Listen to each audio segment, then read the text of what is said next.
আমার নাম বাবু, এটা আমার ছদ্মনাম।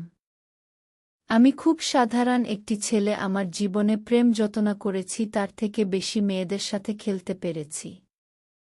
আমার প্রতিদিন সকাল দুপুর রাতে নিয়ম করে না খেললে ঘুম হয় না, এবং আমি আমার একটি সত্য ঘটনা তোমাদের সামনে তুলে ধরব।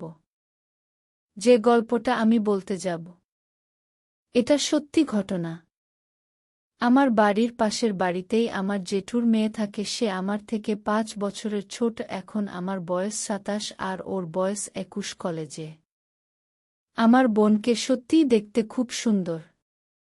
আমার বোনের উপর আমার অনেক প্রেম ছিল, কিন্তু আমার পাড়ায় একটু ভাল রব থাকায় কেউ বলতে সাহস পেত না। আমিও কোনোদিন আমার বোনের সাথে কোনো রকম ইয়ার্কি মেরে কথা বলতাম না। খুব গম্ভীরভাবে দাদার মতো আচরণ করতাম। কিন্তু একদিন সবকিছু পাল্টে গেল একটা কারণে। আমার এক বন্ধু ট্যুর অ্যান্ড ট্রাভেলস এর ব্যবসা করত। সেই ট্যুরে আমার বোন ও ওর বাবা মা ঘুরতে গেছিল।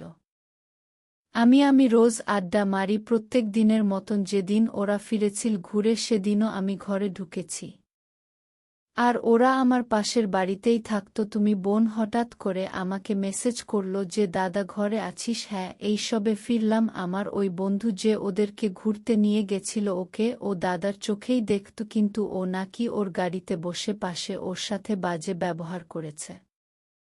ওই ট্যুর চলাকালীন বোনকে বাজে মেসেজে করত, এবং এই কথাগুলো আমাকে সেই দিন রাত্তিরে বলে। আমিও আশ্চর্য হয়ে যাই, কারণ ছেলেটা ওই টাইপের ছিল না। আমার খুব ভালো বন্ধু ছিল। তারপর থেকেই আমার বোনের সাথে আমার নানা রকম ক্লোজ কথা হতে থাকে, এবং আমার ওর প্রতি আকর্ষণ বাড়ে, কিন্তু কোনোদিন বলতে পারতাম না। কিন্তু আমি যেদিন আড্ডা মেরে এসে সেদিন ওকে মেসেজ করে বলতাম, বোঝানোর চেষ্টা করতাম আমার ভালো লাগে।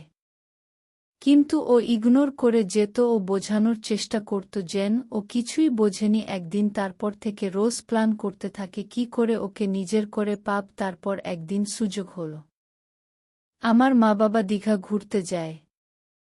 সেদিন ওকে বলি আমাদের বাড়ি থাকার জন্য। ও রাজি হয়ে গেল। তারপর আমরা খেয়ে একসাথে শুয়ে পড়ি বলে আমার পাশে বালিশটা শুয়ে পড়ে, আমি ওর পাশে শুয়ে পড়ি। তারপর ও আমার কম্বলটা নিয়ে গায়ে দেয় এবং আমার গায়ে পা তুলে দেয়। আমিও নিজেকে সামলাতে পারিনি, ওর সাথে খেলতে শুরু করে দিলাম।